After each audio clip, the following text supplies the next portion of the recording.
Shavua Tov, everyone. Welcome to week number 60 already in our Tillis Tells WhatsApp story group for Saturday nights. I call this story Handle with Care. I took it from the Heichel Hanagina blogspot.com, run by a friend of mine, and it's a site I recommend for Hasidic stories, Hasidic music, especially Hasidic music. In 1743, on the 14th of Tammuz, the Jewish month of Tammuz, so Rabbi Moshe, Rabbi Chaim ben Moshe ibn Attar was lying in his sickened bed. It was clear that the doctors had given up all hope. It was clear that he was about to expire. This, of course, was the famous Ohr HaChaim, that is the author of the famous commentary on the Torah, on the 5 books of the Torah, after which he is always referred to, well, not just Ohr HaChaim, he's referred to as Ohr HaChaim HaKadosh, the Holy Ohr HaChaim. Indeed, the Baal Shem Tov tried with great difficulty twice and was unsuccessful to reach Eretz Israel, and the sole reason he stated that he wanted to go to Eretz Israel was to get together with the Ohr HaChaim, that together they could bring Mashiach, which is probably why heaven didn't allow him to succeed in his efforts, in his journey. In any case, it was his last moments the next day on the 15th of Tammuz, when he would pass away. It was the date of yesterday, Erev Shabbos, the 15th of Tammuz. And the last one to speak with him was his wife, and she came in and she said, "You're leaving, what will become of me? How am I going to support myself? What will be my end?" And the Ohr HaChaim, with his last strength, told her, "Don't worry, I would never abandon you. I will never abandon you to starve."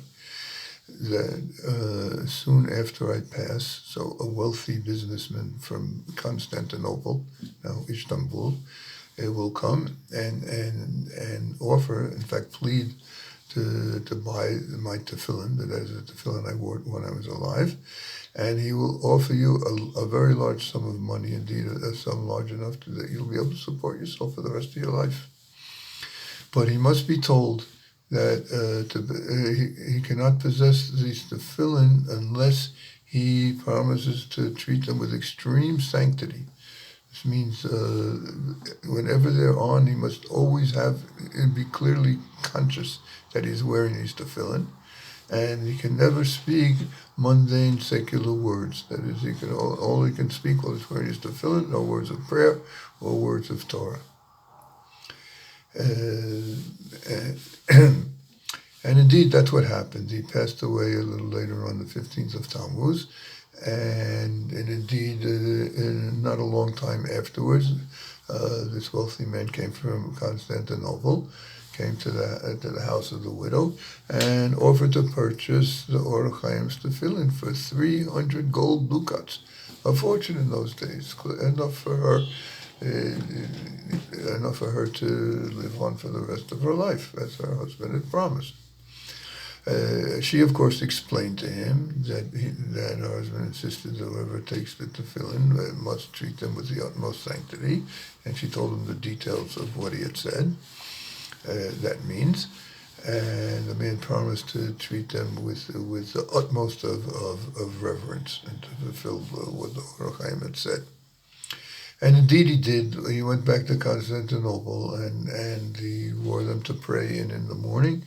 And every time he did, he felt like this rush of holiness. And he was able to pray with great clarity and great feeling, great fervor.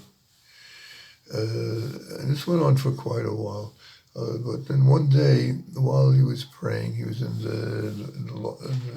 the main synagogue and Beit Medrash in Constantinople, study hall, and he was praying. It was after the morning prayers, and he was still there because he was praying at length. And came in one of his workers who was involved in managing one of the wealthy man's businesses, and he came and was asking him a question about the business that he said required an urgent answer. And the man did his best to ignore him, but the man kept pressuring him for an answer. And finally, out of exasperation, he answered him very concisely and very sharply, but he answered him. He returned to the man left. The man went to the tefillin, turned back to pray, and he found he didn't feel the same holiness as he had felt before, and also his words were somewhat blurred. They weren't as clear as he wasn't pronouncing them as clearly as he was before. Certainly this can't be because he said one word to his worker, but he figured it must be that something had happened, perhaps something had happened with one of the letters or the parchment itself. So he decided to take them to be checked by a reliable scribe, a sofer, and he went to the one in Constantinople with the best reputation.